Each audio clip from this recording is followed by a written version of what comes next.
This is the third lesson for the Southern Kingdom for the fall semester of 2020, starting with the ninth southern ruler, Amaziah, the eighth king, I guess, because they had one queen, but Amaziah here. He began ruling at the age of 25.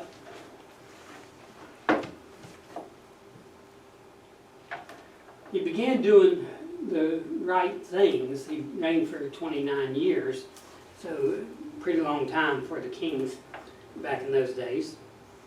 I mean, you had the first three kings off 40 years, but during the divided kingdom, you didn't really have as long a reigns, except for Manasseh, he reigned the longest. But, Joash was a bad king. Joash killed Zechariah the prophet and was executed, assassinated, I guess, really because of that. But when Amaziah became king, he still put those who killed his father to death. They did something wrong, illegal, and so Amaziah rather, revenged his father's death there. It says he was 25 years old when he began to reign. They reigned 29 years in Jerusalem. His mother's name was Jehoiakim of Jerusalem.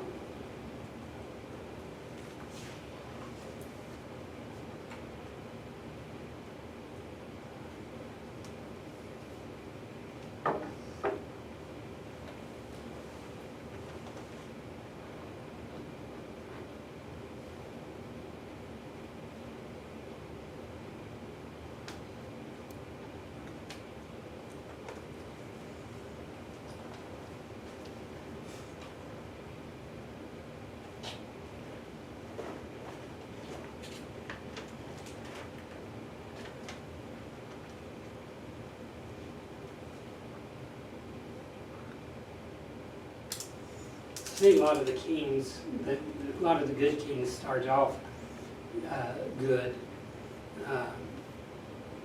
but most of those ended up really bad. Josiah was an exception. Hezekiah, he still messed up a couple times there, but overall good.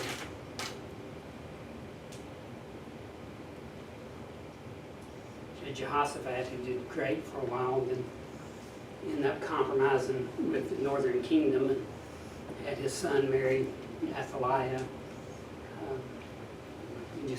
Things went downhill quick for him, which happens when we take our eyes off God. It says, and he did that which was right in the sight of the Lord, yet not like David his father. He did according to all things as Joash his father did. Joash, although you really don't see any evidence of salvation, he did do a lot of good things when Jehoiada the high priest was alive. And so the comparison here is that he did that was right in the sight of God. It wasn't like David. David, in a sense, becomes the standard for all the kings. That he did like David or he didn't do like David. Like I say, he didn't quite measure up what David did, but he did do some good things, even like Joash did. Joash did some good things, but for the wrong reasons, really, when it comes down to it. It came to pass as soon as the kingdom was confirmed in his hand, that he slew his servants which had slain the king his father.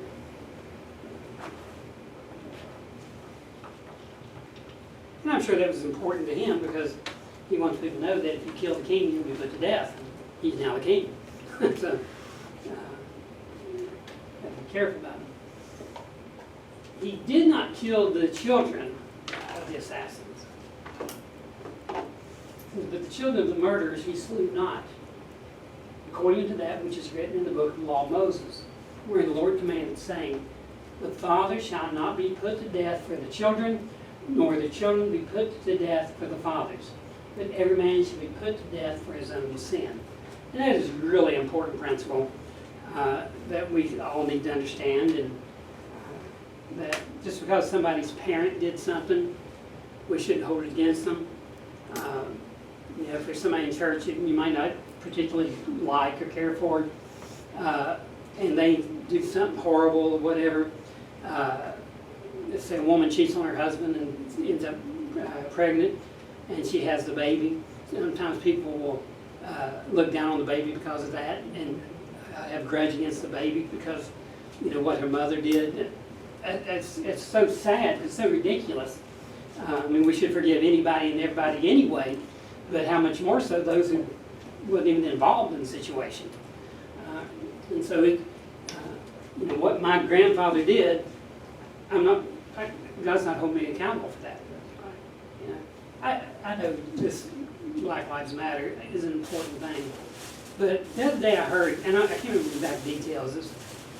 I don't remember which driver it was, but he lost his sponsorship because they found a tape of his father back in the 70s used the N-word. And so sponsors dropped him today because of that. And I'm thinking, that was about 40 years ago. And it wasn't even him, it was his father. I don't understand that. You know, but sometimes we get so carried away with something. And I'm not negating the importance of Black Lives Matter, don't get me wrong. I'm just saying, you know, some group decided we don't sing a Star Spangled Banner anymore because Kate Smith used to sing it. I don't remember who Kate Smith was. She was a famous. Yeah. Okay, I vaguely remember. I remember. She might have been from North Carolina. I think she was. But anyway, back in the 30s or whenever it was, something happened. I forget what it was. And so they said that we shouldn't sing God Bless America anymore because she sang it. I mean, that's like saying... I can't remember. What did she do? I don't remember what it was now. It's been so long ago. Yeah. It might have something to do with blackface. But I could be wrong. But whatever it was it wrong? Probably, yes. Okay, whatever. Let's just say definitely was wrong. Well, that's like saying you can't use the New Testament anymore. Because John Hinckley, when he shot President Reagan, he had a New Testament in his pocket. And so we can't use it anymore. I mean, how ridiculous would that be? Yes, that's crazy. But it does come up. And so, but very important, you know, you are accountable for you, not for what your mom did, or your dad did, or your brother did, or anybody in your family, or even what your children do. It says, a father shall be put to death for children, nor children be put to death for the father. But every man shall be put to death for his own sin. Deuteronomy, where we get the passage originally, the father shall not be put to death for the children, and the child shall be put to death for the fathers, every man shall be put to death for his own sin. I've even heard preachers say, be careful what you do, because God might kill your children if you know, to punish you. And I'm thinking, why would God put my child to death for something I did? I mean, if God wanted to get even, and God is not getting even, God, why wouldn't He take it out on me, but take it out on a family member? So it's just, I don't know, we got to be very careful about that. Be very careful about what we say God's doing when we don't have that information. The military that Amaziah had, he rearranged it, enlarged the army to 300,000. Did go into war against the Edomites in the Valley of Salt.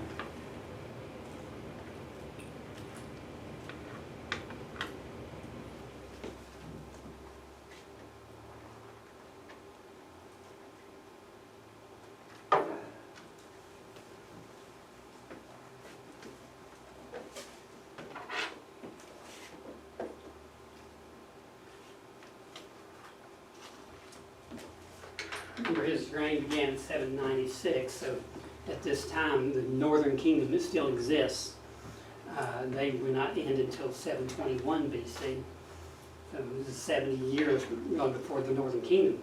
So they still had to deal with the northern kingdom of Israel. And God even allowed the northern kingdom of Israel to defeat Amaziah's army.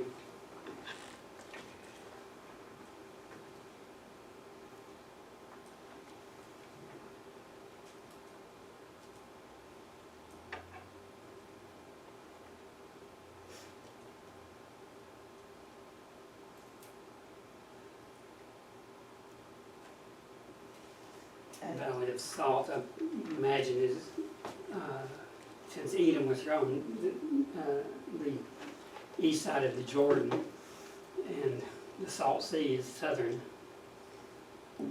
Israel, then I imagine this is where the area we're talking about here. Now the Edomites, that's Esau's family? Yeah, the Right. sons of Esau. Okay. Amaziah challenged Jehoash, who was the king of the north at this time. Joash became king during the last 2 years of Amaziah's reign.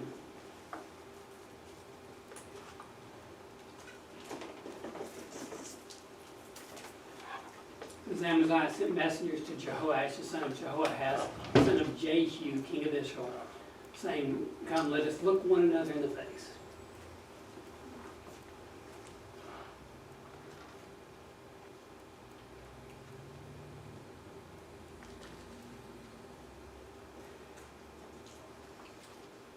Very significant loss to the southern kingdom because of what happened when Jehoash did defeat Amaziah's army. He did destroy some of the walls of Jerusalem, but more importantly, he went and stole the gold, silver, different articles from the temple.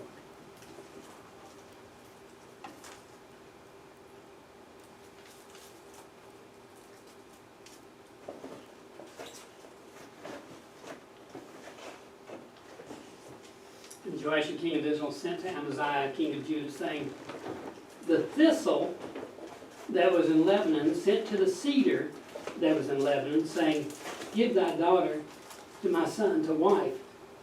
And there passed by a wild beast that was in Lebanon and trode down the thistle." So basically he gives him a little parable here.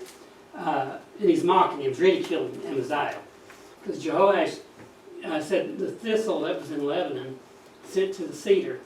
The thistle's a briar. The cedar's this huge tree. The cedar's far more grand than the thistle ever thought about being. And what Jehoash here is saying, you're like a thistle, I'm like a cedar. You know, give thy daughter my wife, your son. I mean, what's going to happen? Some wild animal is going to walk all over you. You know, he's going to trode down the thistle. So, you don't know who you're messing with.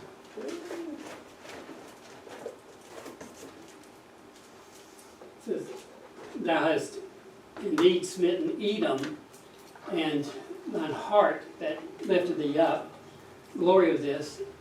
And so, you know, you may defeat the Edomites, what it's saying. But you know, we're not the Edomites. You can defeat that little country, but you're talking about us now. "So why should thou meddle to thy heart, that thou shouldest fall, even thou and Judah with thee?" But Amaziah would not hear, therefore Jehoash king of Israel went up, and he and Amaziah king of Judah looked one another in the face at Bethshemesh, which belongs to Judah. And Judah was put to the worse before Israel, and they fled every man to their tents. And Jehoash king of Israel took Amaziah king of Judah, the son of Jehoash, the son of Ahaziah, at Bethshemesh, and came to Jerusalem, and brake down the wall of Jerusalem from the gate of Ephraim unto the corner gate, 400 cubits. And he took all the gold and silver and all the vessels that were found in the house of the Lord, and in the treasures of the king's house and the hostages, and returned to Samaria. So, basically, you don't know who you're picking on. You pick on the little guys and you win. It don't matter.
You see his weakness here.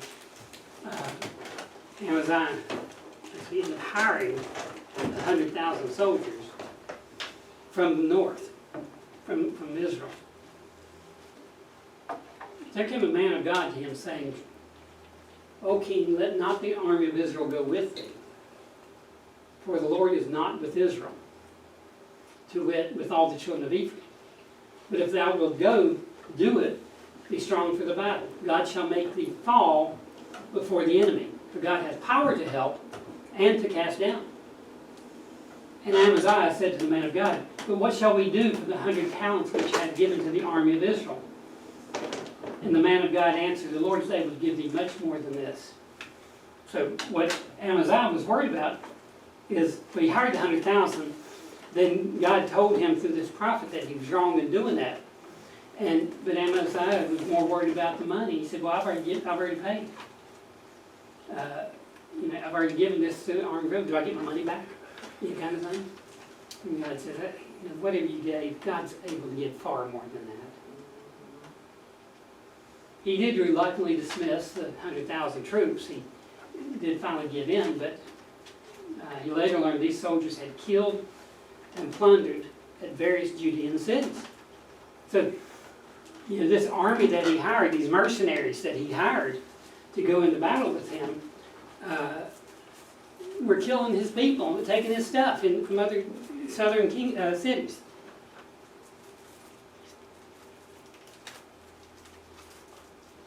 When we look at these kings and we see all the events going on with the wickedness, these are lessons for us. Not just to know what happened to Amaziah, but what will happen to us, and what God can do to give us victory, and to know that the resources are there. For Amaziah, God was there. If Amaziah followed God, God would have protected him. He promised. God would take care of the enemies. He promised he would help them. But you can see what happens when man is left to his own ways. Amaziah tried to figure this all out on his own and failed repeatedly.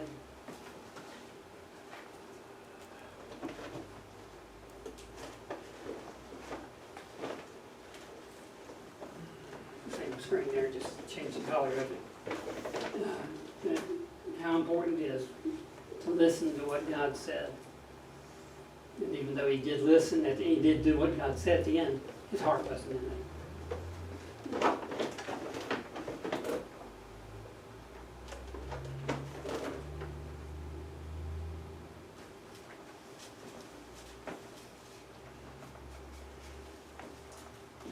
We look at Amaziah's idolatry here.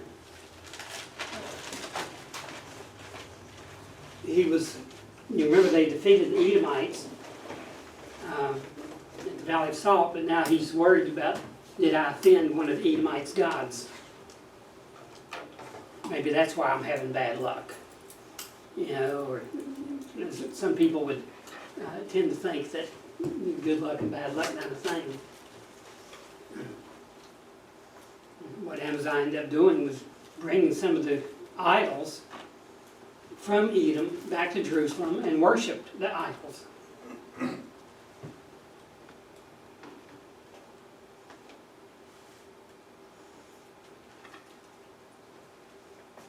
Remember, a while ago, God has a few positive things to say about Amaziah. He didn't do quite as good as David, but ended up doing pretty much like his father, Jehoash.